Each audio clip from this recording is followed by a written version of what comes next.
Hi folks, welcome along to this very special edition of the Rangers Rabble, where I am delighted to be joined by the author of this wonderful book, The System, Mr. Graeme McDowell. Now I'll tell you what it says on the front cover about the book. It's The System, what we can learn when science and reason collide with Scottish football. So without further ado, Graeme, if you could tell the viewers and hopefully a few listeners on the audio streams as well a little bit about yourself.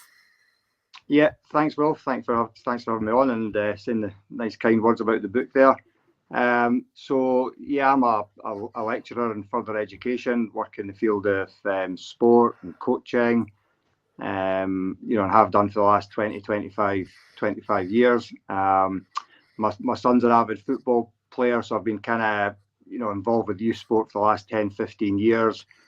First of all, as a spectator, then got involved in the coaching and all of that kind of thing, and really just because I've kind of been involved in the subject area from an academic perspective, I've kind of got access to a lot of information and literature that very often sits behind paywalls, kind of academic journals and all of these kind of things. And I just thought it'd be nice to kind of distill or dispense some of that information, into a book in kind of almost layman's terms, to kind of work through some fairly complex topic areas, in a way that hopefully makes sense to people, and set it against kind of Scottish football and what I believe to be the kind of issues and the situation over the last 20, 25 years, and the kind of quality of player that we're not bringing through anymore.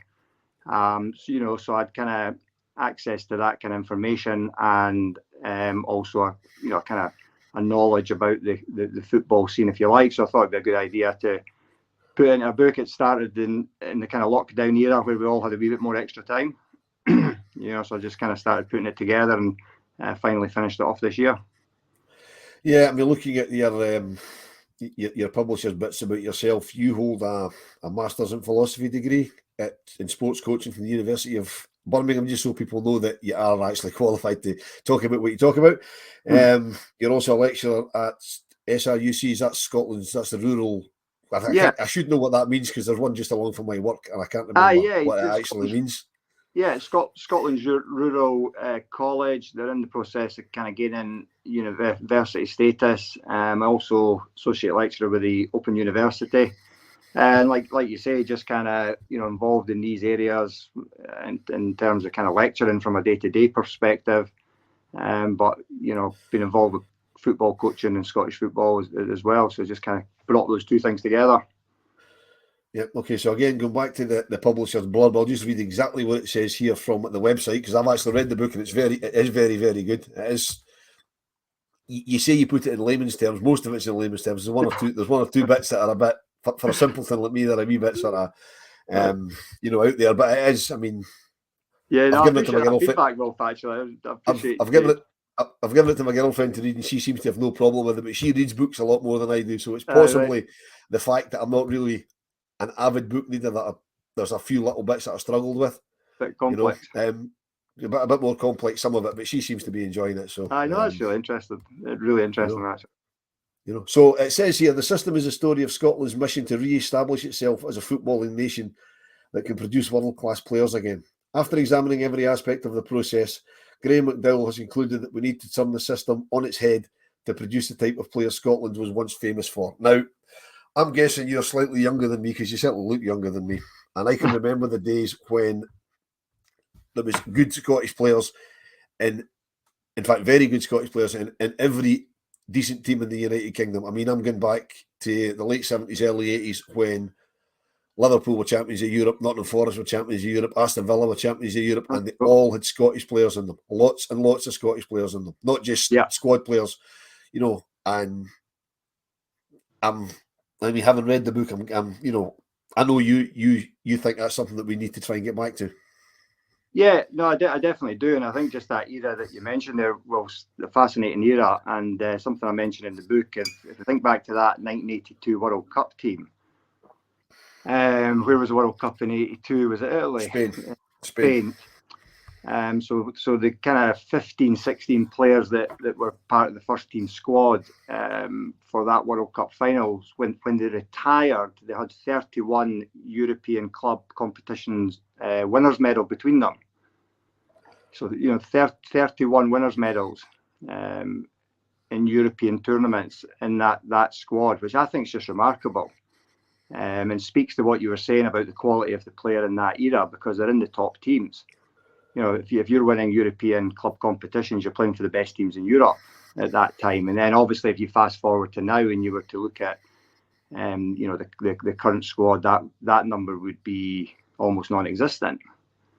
So the decline's been remarkable. But you can even come forward to kind of more recent times, and I would think, if you think of one of Rangers' biggest achievements in Europe in recent times, if we're in the kind of modern era, would be looking at the Champions League in 92-93. And you look at I was looking at the squad last night, and this is pre-Bosman. And if you take the two Marseille games, Rangers draw home and away with Marseille. When the final whistle goes in Marseille, there's 10 Scots on the field. Yeah. And there's 9 Scots on the field in the home match. And if you put the bribery scandal sort of issues to one side, that Marseille team was full of superstars. You've got Desailly, Deschamps, you've got Voller, Boksic, the goalie Barthez, Bowley's playing for them, who obviously later signs for Rangers. But that's a team full of Scots competing at that level in the 90s. So the decline's been remarkable. And what happens is, obviously, that's just pre-Bosman. Bosman comes in at 95, 96, and everything just goes crazy almost overnight. And the kind of situation, the kind of financial situation, we start to buy in foreign players. Rangers continue to buy in very, very good foreign players. But in a very, very short space of time, Scottish football is almost bankrupt by the turn of the century. PricewaterhouseCoopers report had concluded that I think all but Celtic were functioning within 60% of their turnover in terms of wages. That the clubs were technically insolvent. So yeah, it's been a fascinating period, and really the kind of books try to capture all of that and start to kind of think the problem through a little bit. But the quality of Scottish player was really evident. It was everywhere, as you mentioned. Yeah, as you say, it knows that the quality of I don't even know so much it's the quality, it's the unearthing of Scottish talent nosedived very, very quickly round about the time of Bosman. Yeah. Because for me, it was a lot easier to bring in average foreign players who would come over here. And I don't have any stats to back this up, but I mean, I know the sort of public perception at the time, and probably still now, was that you're going to get an average foreign player from wherever, from Europe, from South America, wherever, who would come over here and play for probably less than an equally talented Scottish player would be looking for money wise, which obviously, to me was a bit of a drain on the talent in Scotland, because they're not, it's quite. I mean, you look at the teams all over Scotland. Yeah, okay, you've got Rangers and Celtic. You've got, who are, well, just now Celtic's riddled with players from the Far East. Rangers have hardly got a Scot in their team. But you look further down, you get Motherwell, St Mirren, and Hearts. They're all bringing in players from all over the place, which is not giving the young Scottish talent the chance to grow. You mentioned in your book part of the reason for that is possibly the lifestyle in Scotland. There's a lot more obesity here than, and depending on how you frame obesity. I mean, some people would be considered obese when, quite frankly, I don't think they are, but medically they probably are. That stuff like that's not really helping. No, that's not helping at all. And I think, just to your point there, this isn't a Celtic and Rangers problem, and people like to frame it as that in terms of the kind of foreigners coming in. And you rightly say it's across the league, actually. The kind of at the top end, the kind of the kind of teams who will have the kind of best balance of Scots versus foreigners, it's still only 50-50 percentage-wise. It's not any better than that. So on average, more foreigners start a SPL game than Scots do. So it's across the leagues. In terms of the obesity lifestyle side of things, what's definitely happened is the game's been driven away from the working classes because of the way that we've systemised it, and the kind of pressure that puts on young people from an early age. We're picking up kids so young. It's driving a model of early specialisation, and that drives high parental involvement. So it drives it into the middle classes that are, more kind of involved in that sense. Whereas typically in the working classes, we would treat growth as a more organic thing.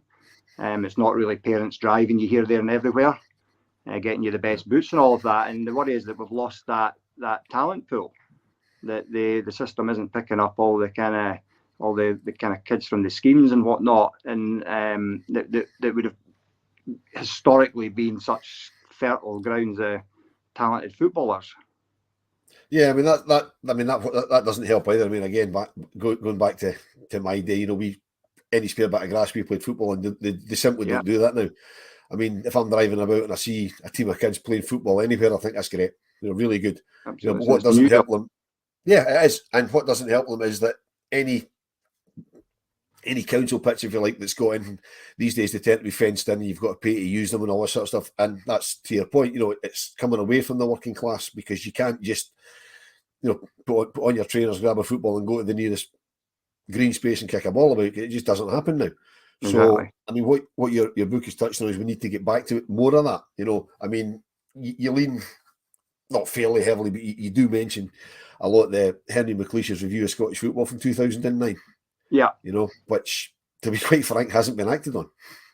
Yeah, I mean, that's right. I mean, it's kind of, it gave the system a little bit of an upgrade. It did, where it was acted upon, it did improve facilities, brought in a lot of these kind of pitches that you're mentioning. So facilities improved, it brought in coaching qualifications, it upscaled that kind of thing.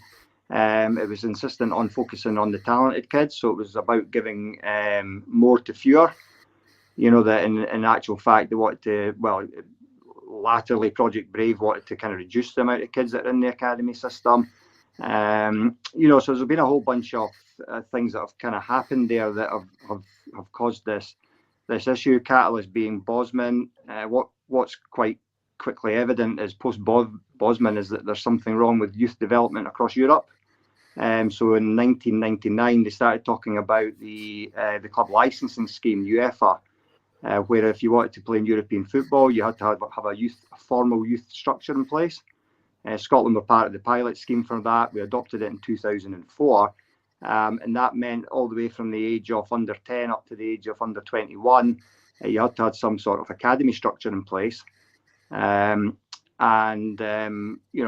was all kind of part and parcel with the McLeish report, which was very well intended, like you say, maybe not quite acted upon as it was fully intended. It brought in the performance schools, but for me, and as you'll know from reading the book, the main gripe was that it drove the age down by which pro clubs are picking up kids. So they're removing them from grassroots football, picking up these kids, and as soon as you do that, you bring in all these kind of things that are going to trick you, like early maturing boys that are going to stand out. So some kids talk about peak height velocity. That's one of the more complex things in there, but it's really just talking about your maturation stage, your maturation status. Okay, so some boys will go through their final growth spurt at 11 or 12 years old if they're early maturing, and they'll gain weight rapidly in that period. But some boys won't go through that growth spurt until they're 16 or 17. And there's a good chance they're going to be shut out of the system because they're going to be drowned out by the early maturers. So the main systemization and gripe that I'm kind of trying to highlight in the book is the way we've pushed this kind of emphasis down on really, really young kids, forced upon us because of the UEFA licensing scheme. And we're probably missing out on tons and tons of talented kids that are a bit later to the system, or they've got sociological issues in the background. They maybe just don't have the same opportunities. And as such, we need to make sure that the system's open for long enough that we're not missing that talent. And sorry, just to further that point, and that was far more like the 20th century. In the 70s and 80s, you could come in, you could still be playing with your grassroots team at 15, 16, 17 and be one of the best football players in the nation by 21. Yeah. I mean, it is the way they pick up players now. I mean, I don't have any direct experience of it because I've got 3 kids. They're all girls. The oldest 2 weren't interested in football. My youngest one is 20 and only started playing football when she went to university 2 years ago.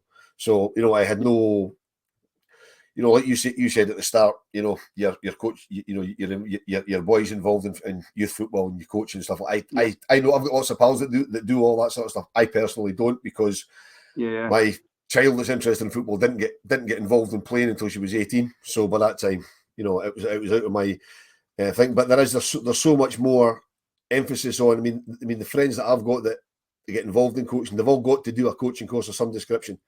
Whereas back in my day, your dad or your uncle or your mate's dad just took the football team, and that was it. Or in school, the school teacher took the team. Yeah, exactly. And you look back and correct me if I've got the details wrong, but I think Jim Baxter's still at Crossgate Primrose at 17 years old, goes to Raith Rovers, and 6 months later he's in the first team at Rangers. Yeah. That's just not happening now. And if it does happen, it's few and far between. And that's because of the way the system's set up. The system's set up to not allow that. So you lose a Jim Baxter. And like you say, it wasn't as formalised. Your kind of uncle or your pal were taking the team. But we weren't removing the most talented 9 or 10-year-olds and saying, right, now you go and play over there with the elite group. Grassroots football, massive in this country, huge. Yeah. But we remove what we believe to be the talented kind of 9 and 10-year-olds very early, and their paths don't really cross again anymore. And that was the other thing. If you were an S form signing at 15 or 16 in the 20th century, you go back and play with your grassroots team. And now we'll have this kind of best v best pro youth type of system where a grassroots player won't play against a pro youth player once they've been separated in their journey. Yeah, there's also the thing that for me as well that's quite disturbing is that a lot of the players that are signed up to the academy system very, very young. If, as you see, they've maybe had the early growth spurt, they've maybe matured at 11, 12-year-old. By the time everybody else is caught up and they're maybe 16 and they're deemed as not good enough, they're just thrown on the scrap heap. There's no, and this guy could be the best player they've ever seen. I mean, you hear so many cases of that guy that's made it, whoever he is, he wasn't even the best player in the school, in the youth team or in the school team. But the guys that were better than him just didn't get the opportunity. That's right. It happens all the time. And I kind of don't know if I put that in the book or wrote about it somewhere, but you hear that where they go, that guy made it. But exactly what you just said there. He wasn't even the best player when we were younger. Well, what happened to that guy? Well, the problem with that guy is that, maybe there was other issues going on. Maybe there was problems at home. Maybe there was like slightly late maturer. Maybe by the time he's 18, 19, 20, he's sitting at home going, well, if I knew then what I knew now, I could have made it. Well, the system has to be open long enough to make sure that these kids get that opportunity. Yeah. So going back, I mean, as you say, the book basically, what you're saying is we need to really turn it on its head and get back to the way things used to be. Do you think that's achievable? Well, I'm not sure. I'm absolutely convinced if it is to happen, the onus does then come back to the big teams. I think we take our lead from the big teams. So it's until we're kind of Rangers, Celtic say enough's enough. We're changing this. The academies aren't producing first team players. There's no criticism of the coaches within these academies. They're operating within a system that's given to them. I'm sure a Rangers academy coach must be frustrated if they've taken a kid through the system for 10 years, and they don't get a extended run out in the first team. Must be frustrating for the academy coach. Like you say, we'll go and kind of bring in a more finished article in terms of a foreign player. I genuinely think it's to the top teams to say enough's enough. Rangers maybe missed an opportunity 10 years ago, when they were forced down the leagues, to kind of just go with the kids then and say we're going to take sorry to cut across you. I 100% agree with that, but that's a different conversation for a different day. It's one I've had on several occasions. We should really, when we put down the leagues in 2012, for me, we should have been coming out of that with half a dozen players who came through the youth academy, who had 100, 150 appearances, first team for Rangers, without any question. Well, I honestly, fundamentally believe Rangers would be in a totally different situation right now. Both on the pitch, financially, I don't know the ins and outs of any of that, but just to that point, you would just have, and you could just keep bringing it through. Once you've got 6 or 7 as your core, you just keep bringing it through. So I think it starts with the clubs. I don't think it starts with the SFA or anything else, where they just go, enough's enough. But as we know, everything's about tomorrow in the world of football, the top league. So much pressure. The manager's not going to do that. His job's on the line. Everybody managers on the line. They're not going to go and bring in 6 players unless it's policy. And I don't know exactly when that happens. Could the governing bodies kind of enforce a more homegrown player rule like they've got in the Premiership in England? That's helped fundamentally. Under 21s are now playing twice as many first team minutes in the EPL versus 10 years ago because of the inception of the homegrown player rule. We have no such thing in Scotland.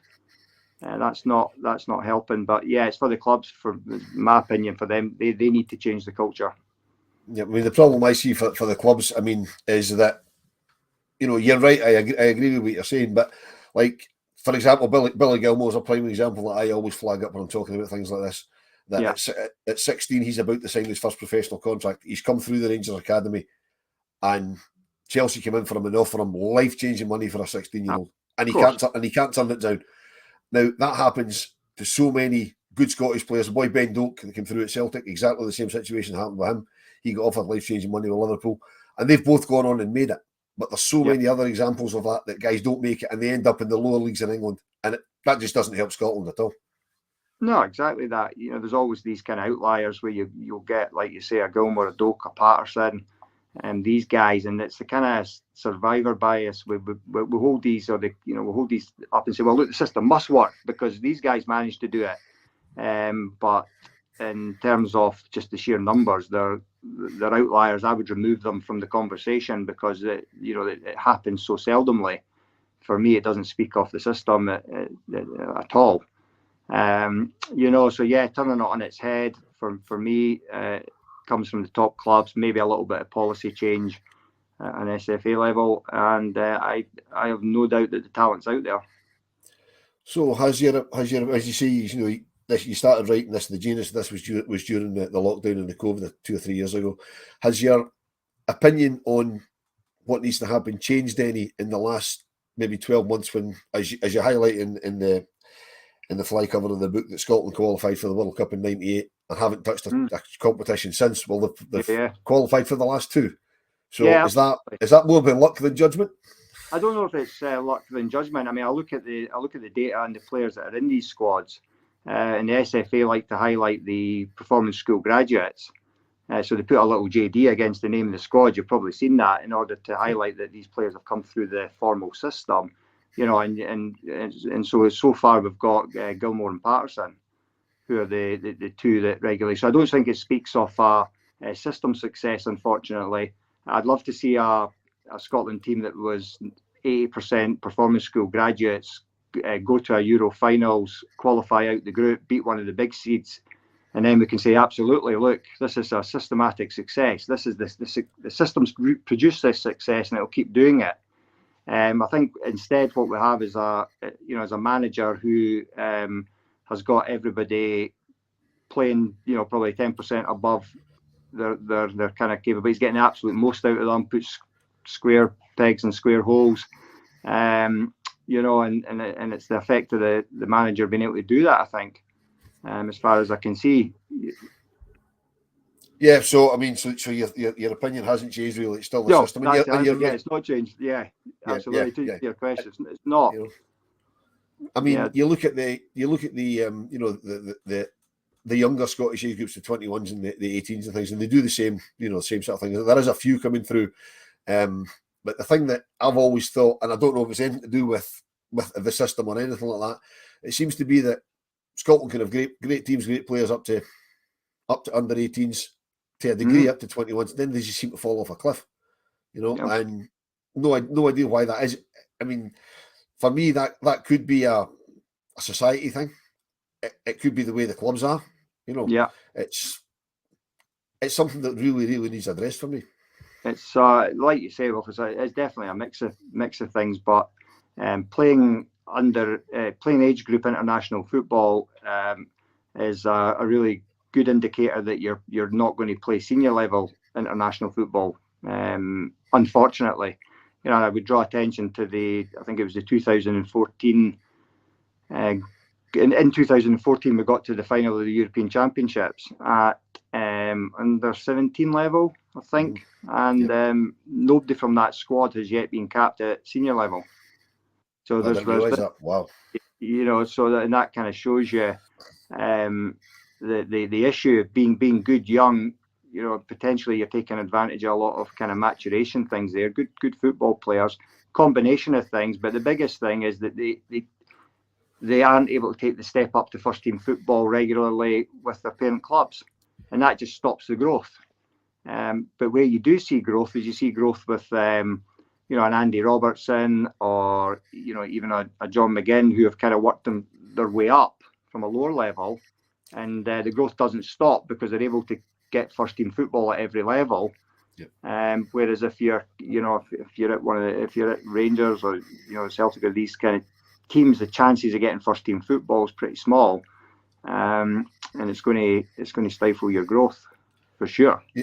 Oh yeah, I mean that's something. Again, I've not been involved in coaching kids at any level or anything like that ever, but it's something that I've always, you know, said to people that if you've got a kid who's good enough, and I mean I'm as much a Rangers supporter as you'll ever find. If you've got a kid that's good enough and you've got to put them to an academy, don't put them to a big team, don't put them to Rangers or a Celtic. You know, if you can, put them to, if you're in Glasgow, Partick Thistle or Queen's Park or something like that, because if they're good enough, they'll make it through and the big club will come and get them. But they'll get more first team experience because there's not so much pressure. I mean, for current day situation, and I can only talk about Rangers because it's what I know, we're screaming out for guys like Ross McCausland to get more minutes.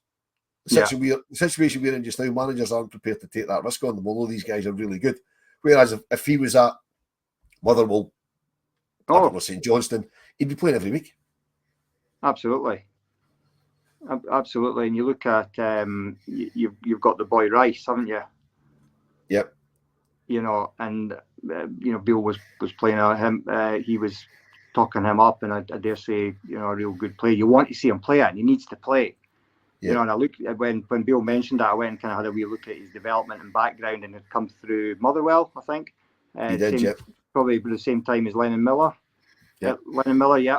You know, and he's now playing week in, week out for Motherwell in the first team, and his development's just going to, you know, keep going. This kid needs to play.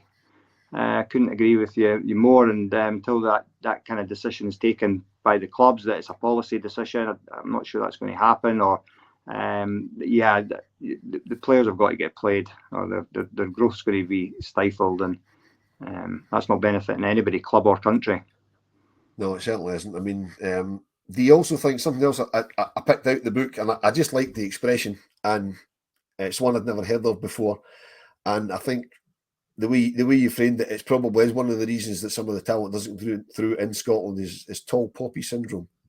You know, you highlighted that. I thought that was a great expression. I've never heard it before, and I thought I'm speaking to Graeme about tall poppy syndrome.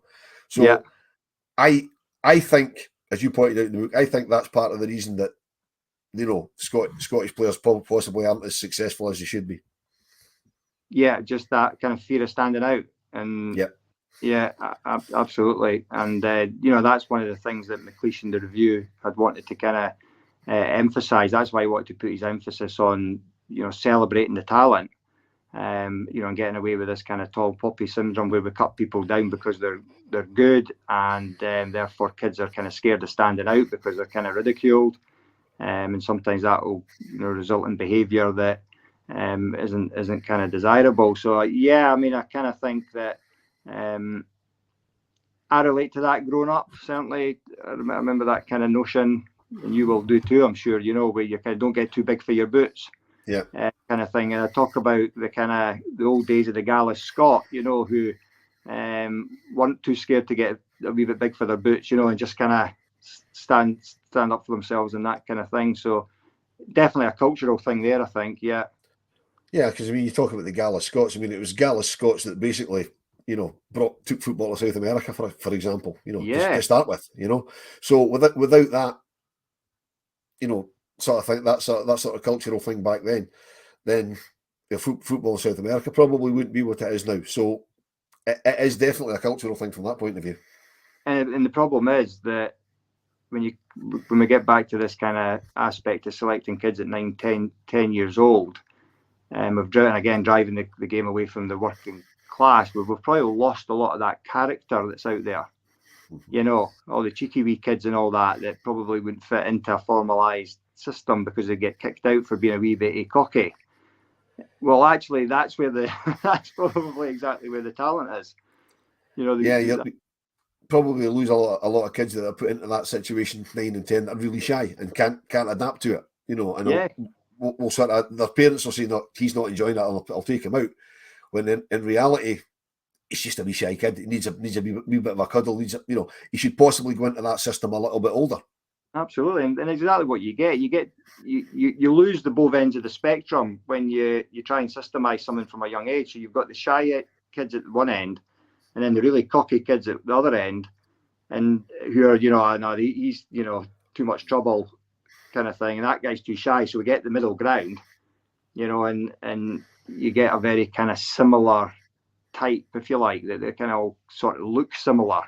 Yeah. Look the same characteristics, and you kind of lose that, either the shy late mature or the cocky wee guy that's full of himself and doesn't want to play by the rules. Well, a lot of our great football players were like that. Yeah, I mean, you mentioned Jim Baxter earlier on. I mean, he's case in point he's even before my time. But case in point, he was a bit of a rogue, but he was prodigious talent. You're losing guys like that for the very reasons that you state. Yeah, and exactly that. And I can't imagine him at 9-year-old getting picked up by a pro youth system. If he's kind of a skinny wee kid at 9, he's probably not going to get into that formal system. But fortunately enough, you were able to kind of keep the system open long enough for him to catch up.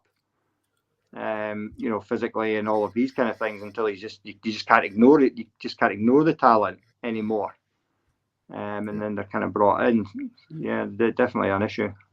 Yeah. So before I let you go, I want your opinion on something which is pro youth related. So don't worry, I'm not throwing a curveball at you. Obviously, you had last season you had the three Rangers, Celtic, and Hearts B teams in the Lowland League.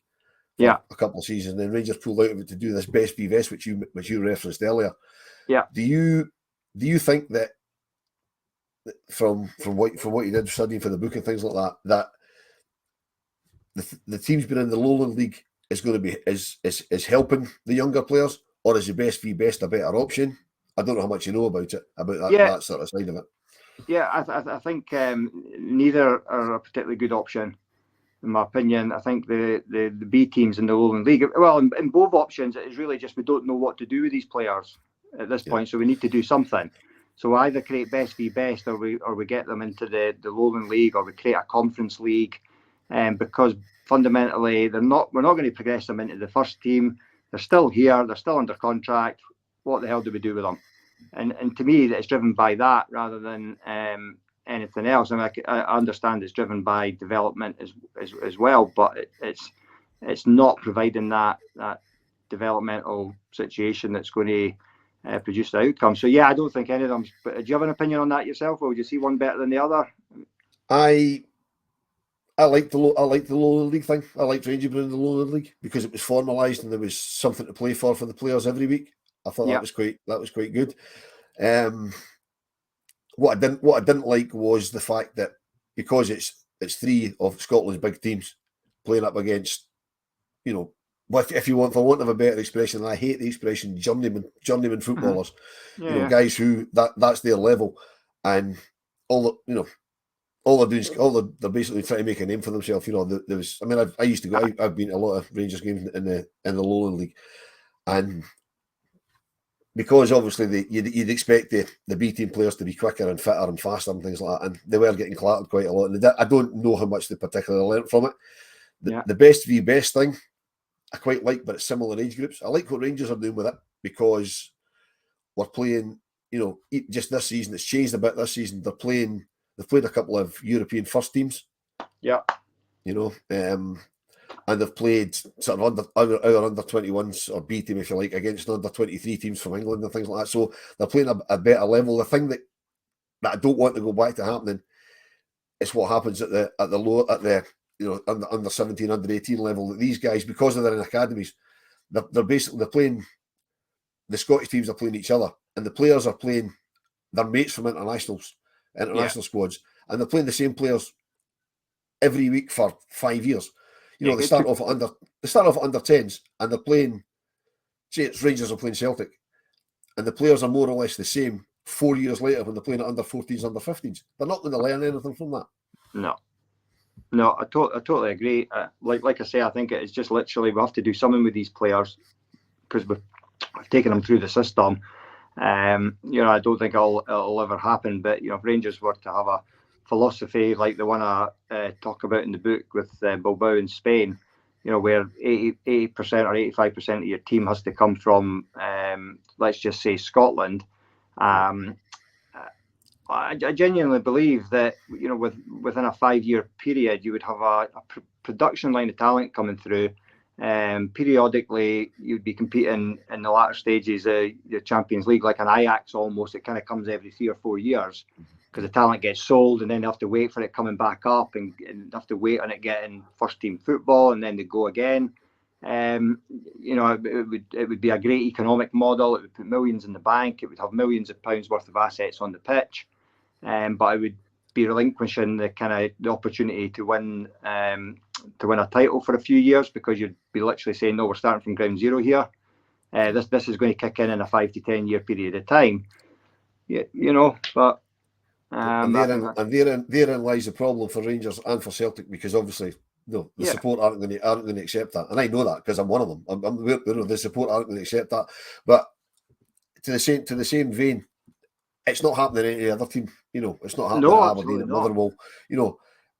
Again, if one of them was to take the lead and say, look, this is what we're going to do. We're going to predominantly go homegrown, and we might end up in the bottom 6 for a couple of seasons, but ultimately we're going to end up qualifying for Europe every year. I think it would be difficult, but some of the support might accept that. And if it worked for them, the big two might look at it and go, hold on, they're thriving because of that, so we might try it. Yeah. But the problem that, and it's not just a Scottish problem, it's certainly a British problem, Rangers, Celtic, Man United, Arsenal, Liverpool. If those clubs turn around and say, look, we're going to, as you say, start at ground zero, so for 3 or 4 years, we're not going to be challenging for anything. The fans just wouldn't accept it. And that, again, it's a society thing. It's an argument, it's a society thing. Always bring it back to the point. Take Billy Gilmore. What's Billy Gilmore's market value right now? What would it be? I have no idea. He went to Brighton for £10 million after not making it to Chelsea. Right, so let's just say he's worth £15-20 million. So Rangers, I'm assuming, couldn't buy Billy Gilmore right now and pay his wages. Absolutely not. Yeah. No, so Rangers need to develop players that turn into the type of 25-year-olds that they couldn't afford to buy. Yep. Sell them on and have the next lot coming through. And that is the only way we elevate our standard in Scotland, because we're such a small country. It's never going to change in the Premiership. They can buy in all that. That's small change to them. So my argument is until the likes of our big clubs start to develop players that they couldn't afford to buy, nothing changes. And like you say, it'd be nice to see if a Motherwell or something did that. I think the onus is absolutely on our top clubs to change this. It stops. They've said, right, enough's enough. This is the model we're going with, and let's try and see this out. Yeah, but the problem with one of the big clubs doing that is if Rangers did it, Celtic would win everything, which they're doing just now anyway. And if Celtic went, well, we're starting at ground zero, getting rid of all the foreign players, Rangers will win everything again. The supporters wouldn't accept that, which is why you really need somebody else to step up and do it. Or get somebody else challenging. If you could get somebody else challenging, I mean, nobody else has won a title outside of Rangers and Celtic since 1985. It's an interesting. Somebody else could step up and do that. Somebody else could step up and do that, but so at the moment, and we're probably getting into different areas here. That I'm assuming that financially Celtic have the superiority over Rangers in the bank, right? So if you look at title winners over the last 20, 30 years, and you go back to 85, typically the dominant team is the dominant economic team. And that only really changes when there's something in the background like 10 in a row. And if you look at both Celtic and Rangers faltered at the last kind of hurdle there. Interestingly, the team that faltered at that point in time were the richer team.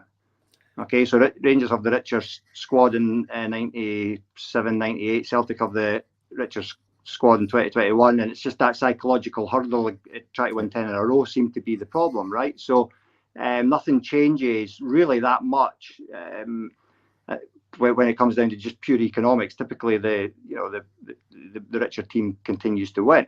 So if that's the case, and if you look back to kind of 2012, and Rangers have got one in at top level, one league and one cup. Yeah. And it's just trying to take that long-term view, going, well, how much is that actually going to change if we don't get superiority in the financial side of things? Is this the time to pivot our strategy and say, I bet you're right, it's not going to happen, is it? No, but as we said earlier, from Rangers' point of view, 2012 was a huge mistake. Not bringing through, because that was the opportunity. We said it at the time, and I get why they did what they did, but we didn't need to be signing, seasoned Premiership players to be winning the bottom 2 or 3 leagues in Scotland. We just didn't have to do that. But anyway, I won't take up any more of your time. I could sit here and talk about Rangers for time immemorial. Absolutely, fascinating conversation, and absolutely. Really enjoyed it. Really enjoyed reading the book as well. As I say, my heart supporting girlfriend is currently reading the book, and she's enjoying it. Nice. Because she said to me, "I'm looking for a book to read," and I threw that one at her, and she went, "I want something I don't need to think too hard about. It's like, just read that because you'll enjoy it." And she's really enjoying it. I really appreciate it. I was trying to talk her into coming on, but she says 2 things: I haven't finished it, and I'm at work. I says, "Well, okay, fair enough." So anyway, for people, it's published by our good friends at Pitch Publishing. It's Graeme McDowell's book, The System. This is it here. You just need to look for that and get that in all your local bookshops, Amazon, all these places. I'll have a wee look here. I think it's $12.99, which is an absolute bargain. I mean, that's only a couple of pints you get out drinking in the town, so it's an absolute bargain. Graeme, it's been a pleasure. Thoroughly enjoyed the chat. Yeah, really appreciate you having me on. Thank you. No problem, and best of luck with the book.